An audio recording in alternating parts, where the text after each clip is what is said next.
Hey guys, बहुत सारे clients मेरे को मैसेज करके पूछते हैं कि हमें ना कुछ लोन की रिक्वायरमेंट थी और बैंक ने हमारा लोन कैंसिल कर दिया बिकॉज उनके पास कोई आईटीआर प्रूफ नहीं था। बिकॉज बेसिकली होता क्या है कि बैंक जनरली 3 साल तक की आईटीआर आपसे मांगता है जब वो आपको होम लोन या कार लोन देता है तो why? Because they need it for income stability check या फिर आपकी रीपेमेंट कैपेबिलिटी चेक करने के लिए वो आईटीआर्स माँगते हैं। But I know in India not everyone files ITR, तो कुछ के पास आईटीआर नहीं भी होती।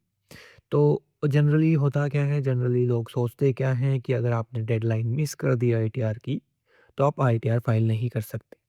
बट ऐसा नहीं है, कुछ जेन्युइन केसेस होते हैं जिसमें आप आईटीआर फाइल कर सकते हो even after missing that deadline.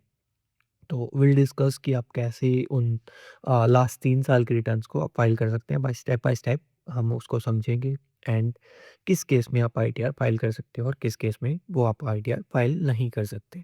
So let's say कि आपकी एलिजिबिलिटी क्या होगी, हम पहले उसको डिस्कस कर लेते हैं कि कौन-कौन उस रिटर्न को फाइल कर सकता है, कौन नहीं कर सकता।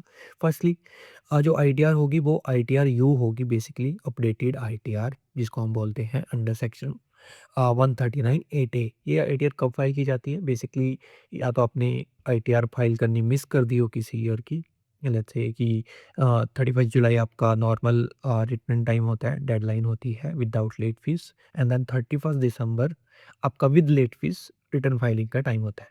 बट अगर आपने 31 दिसंबर को भी मिस कर दिया देन आपको आईटीआर यू के अंदर ही फाइल करना होगा। आप नॉर्मल रिटर्न उस टाइम आप फाइल नहीं कर सकते। It's more like an normal return but uh, more like if you have missed the deadline for that return only. Okay, so अब इस चीज़ की एलिजिबिलिटी क्या होगी आपके आईटीआर की? फर्स्ट, आपने कोई आईटीआर मिस कर दी हो या फिर आपने आईटीआर फाइल करी उसके अंदर कुछ इनकम डिक्लेयर करना मिस कर दिया, या फिर अपन आपने जो आईटीआर फाइल की उसमें कुछ करेक्शंस आपने करने हैं, कुछ गलत हेड्स में आपने इनकम डाल दी है और कुछ अलग हेड्स में आपने इनकम डालनी थी, और लास्ट आपने आईटीआर फाइल ही नहीं की।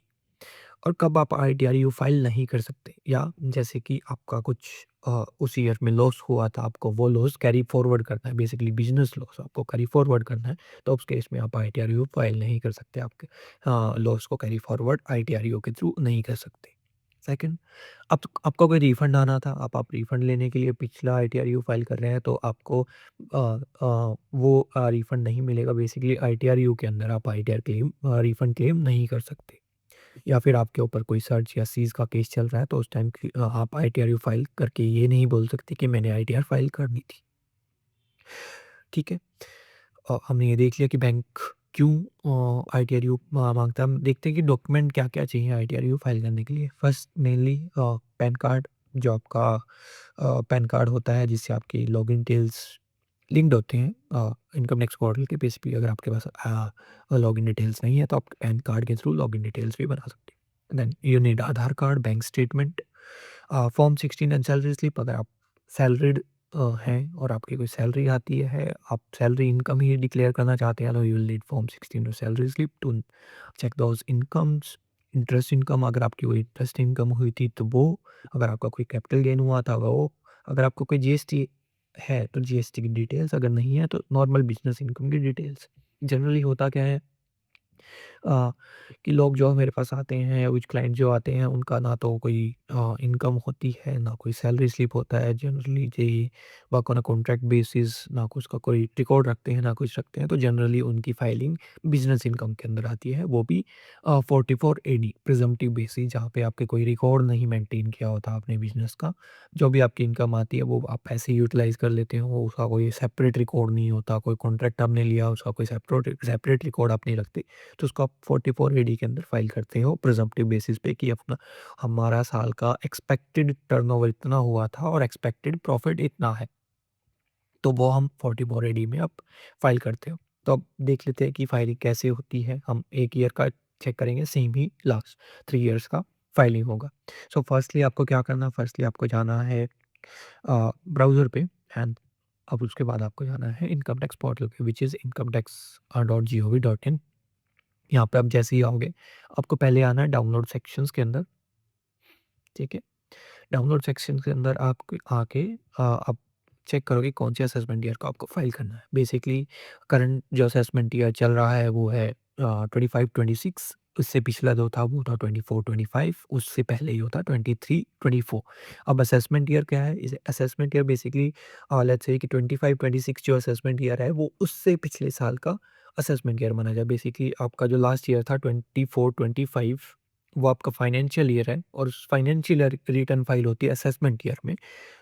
मतलब नेक्स्ट ईयर में विच इज़ 25-26। सो हमें लास्ट 3 इयर्स की फाइल करनी है तो हम असेसमेंट ईयर 23-24, 24-25 और 25-26 की रिटर्न फाइल करेंगे। 23-24 की रिटर्न जब आप फाइल करोगे तो उसमें डिटेल्स जो आप डालोगे वो आप डालोगे फाइनेंशियल ईयर 2022 टू 2023। तो अब यहाँ पे आप सिलेक्ट कीजिए and then you have to select कि कौन सी आईटीआर आपने फाइल करनी है, राइट?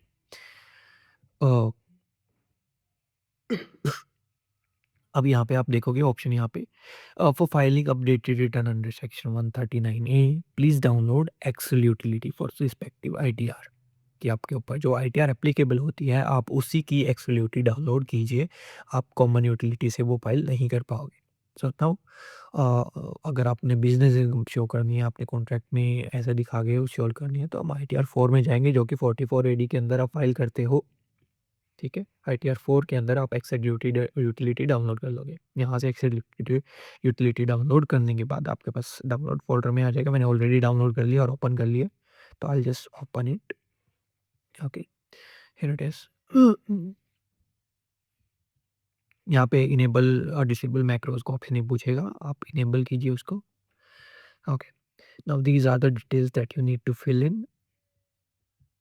यहाँ पे आप एक-एक करके सारी डिटेल्स अपनी जो नॉर्मल डिटेल्स है वो यहाँ पे डाल लीजिए। अभी के लिए मैं कुछ भी यहाँ पे डाल देता हूँ। Let's say my name is here and pan में मैं अभी के लिए कुछ भी डाल देता हूँ।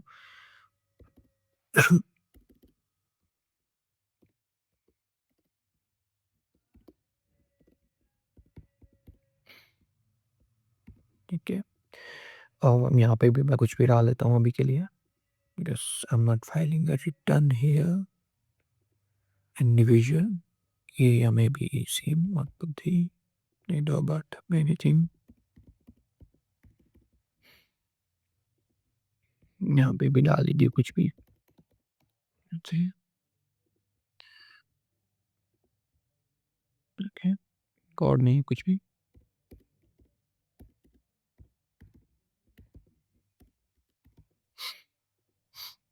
ओके, ईमेल एड्रेस आपका जो भी ठीक लगे मैं अभी के लिए कुछ भी डाल देता हूँ। जो भी आपका ईमेल हो आप यहाँ पे डालिएगा। Okay, now enter your phone number here. यहाँ पे भी कुछ भी डालिए आप। हाँ, ओके। यहाँ पे आपको अपना आधार नंबर डालना है और हाँ, इट्स मैंडेटरी फॉर इंडिविजुअल, सो आपको यहाँ पे डालना ही पड़ेगा। अभी मैं नहीं डाल रहा। Then you will come under nature of employment. आप यहाँ पे सिलेक्ट करोगे आपकी इनकम कहाँ से आती है। ठीक है, आप गवर्नमेंट एम्प्लॉय हो या फिर आप प्राइवेट सेक्टर के कहीं एम्प्लॉय हो, या फिर अगर आप बिजनेस इनकम है तो आप अदर्स भी डाल सकते हैं यहाँ पे। ठीक है, मैं अदर्स डालूंगा। और हमेशा याद रखना कि फाइलिंग अंडर सेक्शन आपको 139(8)A ही सिलेक्ट करना है। ठीक है, 139(8)A आप यहाँ पे सिलेक्ट करोगे। अभी आपसे पूछेगा कि आपने अगर पहले रिटर्न फाइल की थी जिसको आप चेंज करना चाहते हैं, जिसमें आप करेक्शन करना चाहते हैं, अगर वो आपने की थी तो यहाँ पे आप डिटेल्स डालोगे उसकी कि आपने ओरिजिनल रिटर्न कब फाइल की थी कब नहीं। ठीक है, बट हमने कोई रिटर्न फाइल नहीं की तो हम यहाँ पे नो ही सिलेक्ट करेंगे। देन इट विल आस्क कि आपको न्यू टैक्स रेज़ीमे के अंदर जाना है या नहीं जाना है। न्यू टैक्स रेज़ीमे आप एक बार चेक कर लीजिएगा कि ओल्ड और new basically regimes income tax department या डिपार्टमेंट ने निकाले थे कि आप न्यू रेज़्यूमे के अंदर आपको इतनी-इतनी स्लैब्स के अंदर रेट देना टैक्स देना होगा, ओल्ड स्लैब्स के अंदर आपको इतने-इतने रेट पे टैक्स देना होगा। बट अगर आप रिटर्न फाइल कर रहे हैं सिर्फ़ उतनी इनकम तक का जितने पे आपको टैक्स ना लगे, तो उसके बेस पे आप यहाँ पे नो भी सिलेक्ट करोगे तो चलेगा, ज़्यादा कुछ अ इश्यू नहीं है। तो यहाँ पे आप सिलेक्ट कीजिए no. Okay, and then will go to next option. ये पूछेगा कि आप करंट ईयर असेसमेंट ईयर में ये ऑप्शन सिलेक्ट कर रहे हैं, न्यू स्कीम इलेक्ट कर रहे हैं या नहीं कर रहे हैं, तो हम यहाँ पे भी कर देंगे तो। ठीक है? जैसे ही आप नो करोगे कि नीचे वाला भी ऑप्शन ब्लर अपने आप बंद हो जाएगा। अ, देन ये पूछेगा कि आपकी जो रिटर्न है वो आपका कोई रिप्रेजेंटेटिव फाइल कर रहा है या आप खुद फाइल कर रहे हैं? अगर आप खुद फाइल कर रहे हैं तो यहाँ पे आप नो कर दीजिए, ठीक है? ये भी आपका बंद हो जाएगा पूरा का पूरा। नेक्स्ट यहाँ पे आपकी बिज़नेस डिटेल्स आएँगी जो हम बिज़नेस वाले सेक्शन से डालेंगे, इसको आप अभी के लिए छोड़ दीजिए।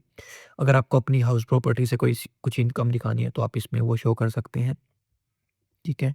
हाउस प्रॉपर्टी की इनकम यहाँ पे दिखा सकते हैं बट यहाँ पे मेरे को हाउस प्रॉपर्टी की कोई इनकम यहाँ पे नहीं शो करनी है तो I will just leave it blank. Then TDS की डिटेल्स जो भी होंगी वो आप यहाँ पे डाल सकते हो। देन अगेन यहाँ पे आपकी अदर सोर्सेज़ की डिटेल्स आएँगी कि आपका इंटरेस्ट वगैरह से कोई इनकम है या कोई अदर सोर्स से कोई इनकम है तो आप यहाँ पे डालिएगा, ठीक है? बट यहाँ पे भी मेरा कुछ नहीं डालूँगा मैं, तो I will just leave it blank. Okay, अब इस पार्ट के बाद मैं जाऊँगा नेक्स्ट पार्ट में जो कि है आईटीआर यू का सेक्शन। ये मैंडेटरी है आपका फिल करने का। अब इसमें फिल क्या करोगे कि आप का प्रीवियसली इस असेसमेंट ईयर के लिए असेसमेंट 23-24 के लिए आपने कोई रिटर्न फाइल की थी या नहीं की थी? अगर आपने नहीं की थी तो यहाँ पे नो कर दीजिए, अगर की थी तो आप यहाँ पे येस करके यहाँ पे जो डिटेल्स ये माँग रहा है ये डिटेल्स आपको फिल करनी होगी। सो बेसिकली मेरे केस में मैंने रिटर्न फाइल नहीं की थी तो yes I will select no. ये अपने आप ही सेक्शंस क्लोज़ हो जाएँगे। देन ये पूछेगा कि आप एलिजिबल हो आईटीआर-यू फाइल करने के लिए या नहीं। बेसिकली जो मैंने आपको डिटेल शेयर करी थी कि आपका टैक्स पे करना है या आपको इनकम शो करनी है जो आपने शो नहीं की थी या कुछ इनकम्स गलत हेड में शो गई थी वो आपको सही से हेड में डालनी है। तो आप एलिजिबल हो रिटर्न फाइल करने के लिए तो यहाँ पे आप सिलेक्ट करेंगे येस। हमने आईटीआर ही फाइल नहीं की तो आप अब हम आईटीआर फाइल कर रहे हैं that's we are eligible for that. और रीज़न क्या है आपका अपडेटेड रिटर्न फाइल करने का? आपने प्रीवियसली रिटर्न फाइल ही नहीं की या इनकम जो थी वो रिपोर्ट सही से नहीं की, जो भी आपका रीज़न हो यहाँ पे आप सिलेक्ट करोगे। हमारे केस में रहेगा रिटर्न प्रीवियसली नॉट फाइल्ड, ठीक है?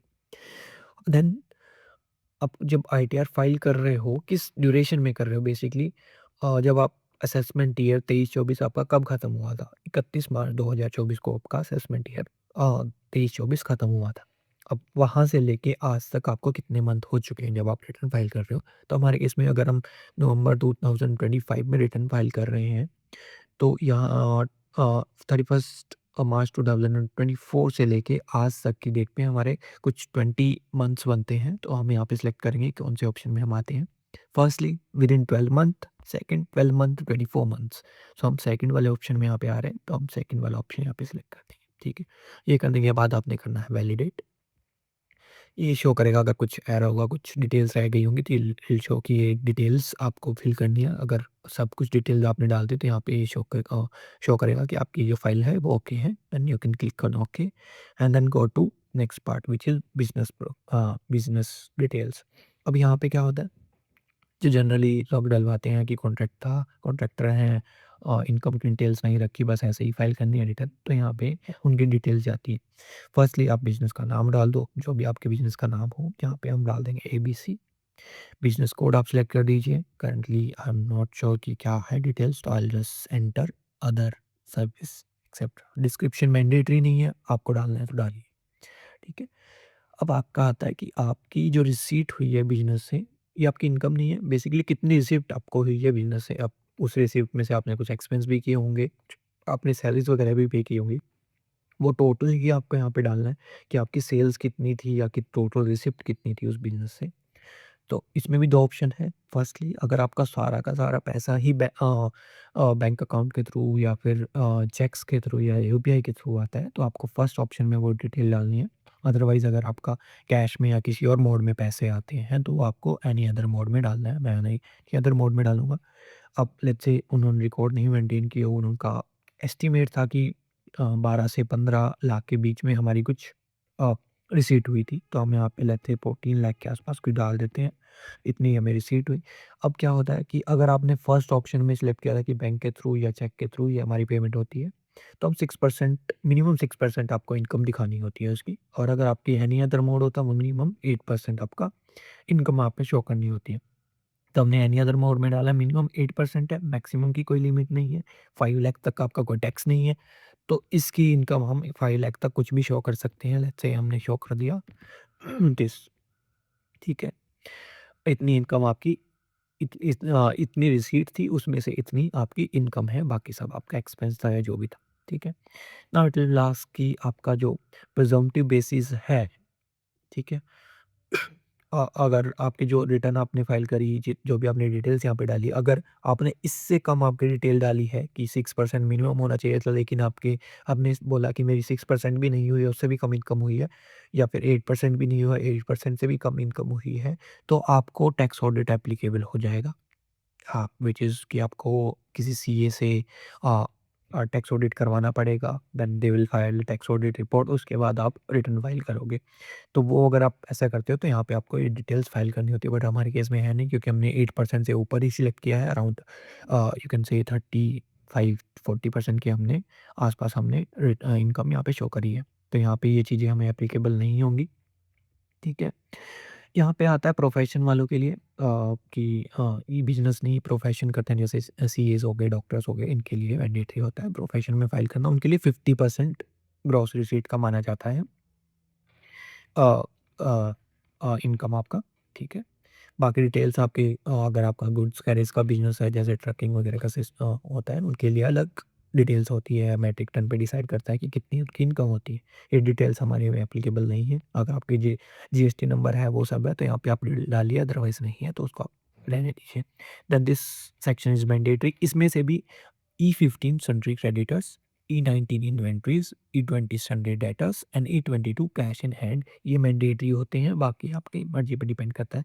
बट हाँ, मेक श्योर कि आपका ये वाला टोटल इस टोटल से मैच हो जाए। यहाँ पे आप 0-0 भी रख सकते हैं, यहाँ पे आप अपनी मर्ज़ी के अकॉर्डिंग डिटेल्स भी डाल सकते हैं। मैं अपनी अकॉर्डिंग कुछ भी यहाँ पे डाल देता हूँ। इन्वेंटरीज़ हमारे केस में क्या डालेंगे, Sunday debtors I will keep 12,000। Bank balance add कीजिएगा आपके बैंक बैलेंस से कि आपका 31 मार्च 2023 को जो बैलेंस था, वही बैलेंस आप यहाँ पे डालिए। लेट्स से इन केस हमारा बैलेंस था 25,000, तो मैं 25,000 यहाँ पे डाल देता हूँ। बाकी जो पेमेंट आपके cash in hand, let's say 12,000 हमारे पास कैश इन हैंड पड़ा था, और जो बाकी एसेट मेरे पास छोटी-मोटी एसेट्स हैं, वो 6,000 रुपए की एसेट्स हमारे पास हैं। तो इससे क्या होगा, ये दो-दो चीज़ें मैच हो जाएँगी।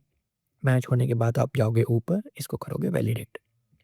इट विल शो कि ये शीट ओके है, तो ये शीट फाइनल हो चुकी है।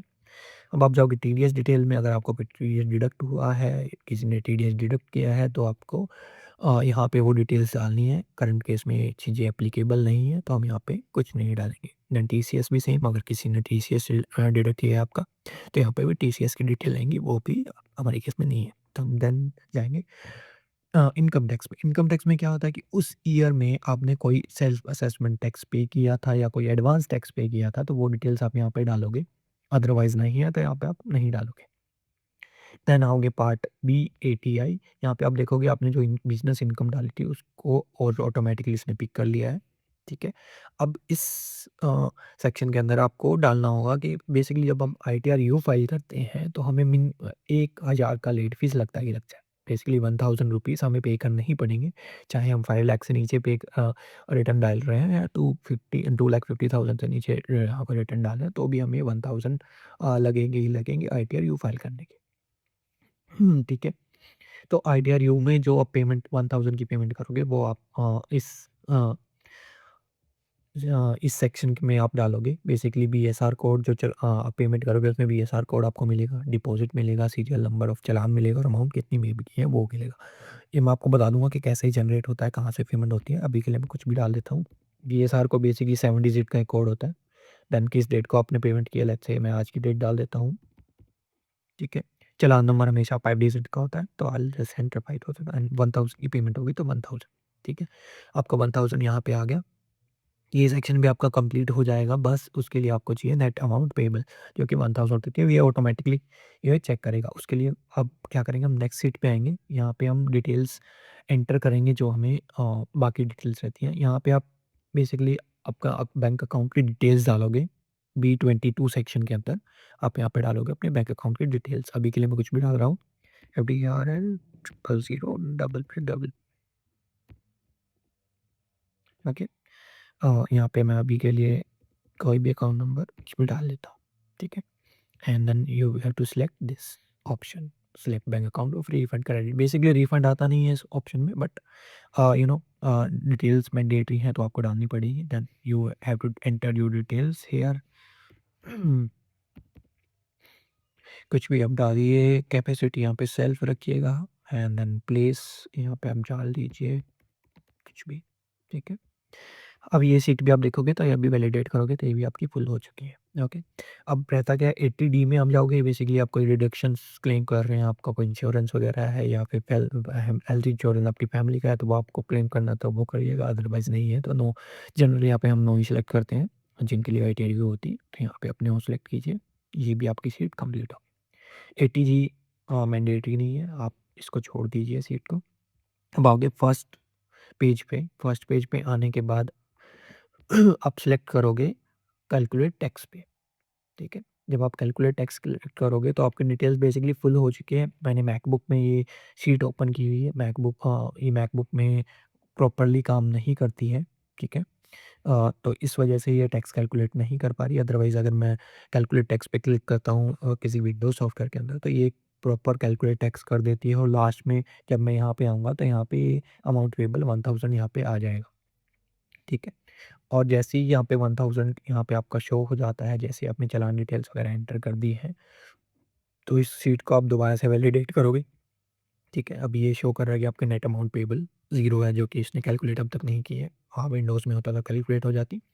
तो जैसे ही यहाँ पे 1000 आ जाएगा, ये शीट भी ओके हो जाएगी एंड देन जैसे ही वैलिडेट करने के बाद फिर से आप इनकम डिटेल्स वाली शीट पे जाओगे। यहाँ पे फिर से आप कैलकुलेट टैक्स पे क्लिक करोगे। एक बार कैलकुलेट टैक्स क्लिक करने के बाद ये आपको पॉपअप देगा कि आपका टैक्स कैलकुलेट हो गया है और आपने ऑलरेडी 94 डिटेल वहाँ पे डाल दिए, तो वो भी ओके। देन आप उसके बाद क्लिक करोगे जनरेट जेसन के ऊपर। जनरेट जेसन के ऊपर आप जैसे ही क्लिक करोगे तो ये आप आपसे पॉपअप में ओके ओके डिटेल्स मांगेगा। आप ओके ओके आपको करते जाना है नेक्स्ट। फिर एक पॉपअप सीट आपके पास ओपन होगी, उसमें एक ऑप्शन होगा कोने में सेव जेसन फाइल। तो सेव जेसन फाइल पे आप क्लिक करोगे तो आपकी ये एक्सेल सीट जिस भी फ़ोल्डर में होगी, जैसे डाउनलोड फ़ोल्डर में है, तो उस फ़ोल्डर में आपकी एक जेसन फाइल सेव हो जाएगी। वो सेव होने के बाद हमने जाना है अपना इनकम टैक्स पोर्टल पे। इनकम टैक्स पोर्टल पे जाके आपने लॉगिन कर लेना है, ठीक है। इनकम टैक्स पोर्टल पे आप जाओगे, लॉगिन करोगे। I just login here.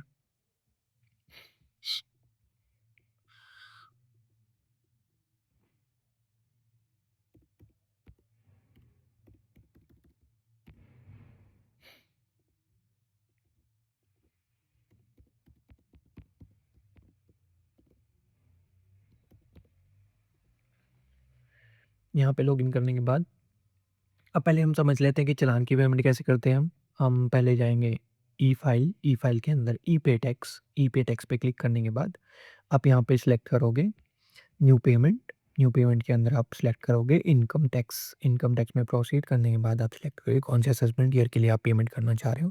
अभी हम 23-24 के लिए पेमेंट कर रहे हैं तो 23-24 पेमेंट का हेड आप सिलेक्ट करोगे। यहाँ पे आप सेल्फ असेसमेंट टैक्स सिलेक्ट कर सकते हो, ठीक है। यहाँ पे सिलेक्ट करने के बाद आप करोगे कंटिन्यू। आपका कितना टैक्स आपको पे करना है 1000 यहाँ पे आप डालोगे, उसको कंटिन्यू करोगे, ठीक है। और यहाँ पे किस तरीके से आप पेमेंट करना है, नेट बैंकिंग के थ्रू, डेबिट कार्ड के थ्रू और यूपीआई के थ्रू, वो सिलेक्ट करके आप पेमेंट कर दीजिए। आपकी पेमेंट करने के बाद दोबारा से इस पोर्टल पे आओगे। दोबारा से आप जब ई पे टैक्स पे आप जाओगे तो यहाँ पे आपका शो हो जाएगा कि कौन सा टैक्स आपने पे किया बेसिकली पेमेंट हिस्ट्री के अंदर, और उसी का एक चालान भी जनरेट आपके पास हो जाएगा। वो चालान आप यहाँ से डाउनलोड कीजिए। उसके अंदर आपका जो बीएसआर और सीरीज़ नंबर था वो आपको मिल जाएगा। वो जाके आप अपनी एक्सेल शीट में डाल दिए और वहाँ से जेसन जनरेट कीजिए दोबारा से। वो जेसन जनरेट करने के बाद आप जाओगे E file, income tax return and file income tax return. यहाँ पे आप सिलेक्ट कीजिए कौन से असेसमेंट ईयर की आप फाइल कर रहे हो, 23-24 हमारे केस में। फाइलिंग सेक्शन कौन-सा है, इसमें आप हमेशा सिलेक्ट करोगे अपडेटेड रिटर्न, ठीक है। ऑडिट हमारे ऊपर एप्लीकेबल नहीं है। आईटीआर कौन-सा था, ITR 4 and then continue, confirm कीजिए उसको और यहाँ पे आप जेसन फाइल अटैच कर दीजिए जहाँ पे आपकी डाउनलोड हुई है। जैसे ही आप उसको अटैच करते हो, प्रोसीड टू वेरिफिकेशन का ऑप्शन इनेबल हो जाएगा, उस पे क्लिक कीजिए। फिर ये वेरीफाई करेगा कि आपने जो रिटर्न प्रिपेयर की है उसमें कोई मिस्टेक्स तो नहीं है। अगर वो मिस्टेक्स हैं तो वो बताइए क्या-क्या मिस्टेक्स हैं, वो आप एक्सेल फाइल में चेंज कीजिए। फिर से जेसन जनरेट कीजिए और यहाँ पे अपलोड कर दीजिए। अगर कोई एरर नहीं है तो ये आपको बोलेगा कि प्रोसीड फॉर वेरिफिकेशन अगेन। वहाँ पे आप क्लिक करोगे, देन ये पूछेगा कि आपको वेरीफ़ाई कैसे करना है। वहाँ पे आप आधार ओटीपी से भी वेरीफ़ाई कर सकते हो, तो आधार ओटीपी वाला ऑप्शन सेलेक्ट कीजिएगा एंड देन सबमिट करेगा तो आपको ओटीपी आएगा आपके फ़ोन नंबर पे जो आधार कार्ड से लिंक्ड है। वो ओटीपी आप एंटर करते ही आपकी रिटर्न फाइल हो जाएगी, ठीक है? वो फाइल होने के बाद आपकी रिटर्न आपको क्या करना है, आपको जाना है income tax return, view file returns और यहाँ पे आपका जो आईटीआर फाइल हुई है, वहाँ पे आपकी डिटेल्स आ जाएगी कि कौन-सी आईटीआर आपने फाइल कर ली है, कौन-कौन सी नहीं रहती है। अब बैंक में हमें क्या-क्या देना होता है, एक तो रिसीट देनी होती है, वहाँ से रिसीट डाउनलोड कीजिएगा और एक फॉर्म हमें देना होता है, तो वो फॉर्म डाउनलोड कर लीजिएगा। ऐसे ही आपको 24-25 की रिटर्न फाइल करनी है। ध्यान दीजिएगा कि जो हमने यूटिलिटी फाइल करी थी डाउनलोड करी थी सॉरी, वो हमने 23-24 की डाउनलोड करी थी। 24-25 की रिटर्न फाइल करने के लिए आपको 24-25 की यूटिलिटी डाउनलोड करनी होगी। और अभी अगर आप टाइम देखोगे तो नवंबर 21 है, तो 31 दिसंबर तक हमारे पास टाइम है लास्ट ईयर की रिटर्न फाइल करने का, मतलब 24-25 की रिटर्न फाइल करने का और असेसमेंट ईयर 25-26 बेसिकली। तो उसको आप नॉर्मली रिटर्न फाइल कर सकते हो अभी भी विद लेट फीस। आपको उसके लिए आईटीआरयू डाउनलोड करने की ज़रूरत नहीं है, आप उसके लिए आप नॉर्मली ई-फाइल रिटर्न पे जाओगे, income tax return, file income tax return, current year select करोगे, ऑनलाइन सेलेक्ट करोगे, कंटिन्यू करोगे। यहाँ पे स्टार्ट न्यू फाइलिंग करोगे, इंडिविजुअल इंडिविजुअल सेलेक्ट करोगे, है ना? उसके बाद आप कंटिन्यू करोगे, ठीक है? आप आईटीआर सेलेक्ट करोगे कौन-सा एप्लीकेबल है, हमारे केस में आईटीआर 4 का सेलेक्ट करते हैं, प्रोसीड विद आईटीआर, ओके करोगे, गेट स्टार्टेड। यहाँ पे आप फर्स्ट ऑप्शन सेलेक्ट करोगे, बेसिक एग्जेम्पशन लिमिट से ऊपर है। यहाँ पे आप जाओगे फर्स्ट ऑप्शन में, अब इसके अंदर आपको क्या सेलेक्ट करना है, अब जब यहाँ पे आप आ जाओगे तो यहाँ पे आप देखोगे कि आपकी जो फाइलिंग सेक्शन है, आपने उसके अंदर बिलेटेड रिटर्न का ऑप्शन सेलेक्ट करना है। सिर्फ़ ये ऑप्शन सेलेक्ट करने के बाद बाकी सी डिटेल जो आपने एक्सेल में डाली थी, वही डिटेल्स यहाँ पे डालनी है। यहाँ पे सिर्फ़ अपडेटेड रिटर्न वाला सेक्शन नहीं होगा क्योंकि यहाँ पे हम बिलेटेड रिटर्न फाइल कर रहे हैं, अपडेटेड रिटर्न नहीं। तो यहाँ पे बिलेटेड रिटर्न आप फाइल करोगे, बाकी डिटेल्स सेम जो आपने एक्सेल में डाली थी, यहाँ पे भी वही डिटेल्स डलेंगी और यहाँ पे ऑनलाइन ही फाइल हो जाएगा। यहाँ से कोई जेसन डाउनलोड करने की ज़रूरत नहीं है। यहाँ पे आप एंड पे जाके जब भी आप लेट फीस की पेमेंट करके आप आगे वेरिफिकेशन के लिए आओगे, वो डायरेक्टली फाइल हो जाएगी। यहाँ पे जेसन डाउनलोड करने की ज़रूरत नहीं है। तो that's how you file ITR for last 3 years. 2 साल की आप आईटीआर हो गई और 1 साल की आपकी बिलेटेड रिटर्न हो गई। लेट्स से कि अज्यूम करो कि हम ये रिटर्न 31 दिसंबर के बाद फाइल कर रहे होते, तो आपके तीनों साल की रिटर्न जो होती, वो आईटीआर यू होती, बेसिकली अपडेटेड रिटर्न होती। तो उसके लिए सेम हमें एक्सेल फाइल डाउनलोड करनी पड़ती तीनों साल के लिए, तीनों साल के लिए एक्सेल में ही प्रिपेयर होती और जैसे हमने एक-एक करके अपलोड किया, वैसे आप एक-एक करके अपलोड करते और फाइल करते, ठीक है? अ, सो ऐसे ही आप उसको फ़ाइल करोगे और जो डिटेल्स मैंने बताई रिसीट एंड फॉर्म आप डाउनलोड करोगे, जो बेसिकली बैंक आपसे माँगता है वो चीज़ें आप वहाँ पे सबमिट कर दोगे। So that will be all. और हाँ, एक और ऑप्शन मेरे को डिस्कस करना था। कुछ लोगों का क्वेश्चन होता है कि हमें आईटीआर यू फाइल नहीं करनी क्योंकि हमारा कुछ रिफंड बनता था और हम आईटीआर फाइल करना भूल गए, ठीक है? उसके लिए भी एक प्लीज़ अलाउड होता है कि आप ये आईटीआर फाइल कर दो। उसके लिए भी एक ऑप्शन होता है कि आपको रिफंड क्लेम मिल जाए, बट वो रिफंड क्लेम आपको कुछ ही केसेज़ में मिलता है। अगर आपको चाहिए कि उसके ऊपर भी वीडियो बनाऊँ कि किस केस में आपको रिफंड मिल सकता है, किस केस में आप आईटीआर फाइल कर सकते हो रिफंड के लिए। जब आप डेडलाइन मिस कर चुके हो, तो उसके लिए भी हम बता दीजिए कमेंट्स में कि हमें उसके ऊपर वीडियो चाहिए। I will try to make a video on that too. For now, that will be all. And make sure you subscribe for the such details and such demos. I'll try to update every type of demos here related to income tax, related to finance. So everything, everyone can know how to file income tax, how to manage their finances. So अभी के लिए इतना ही। मिलते हैं next video में।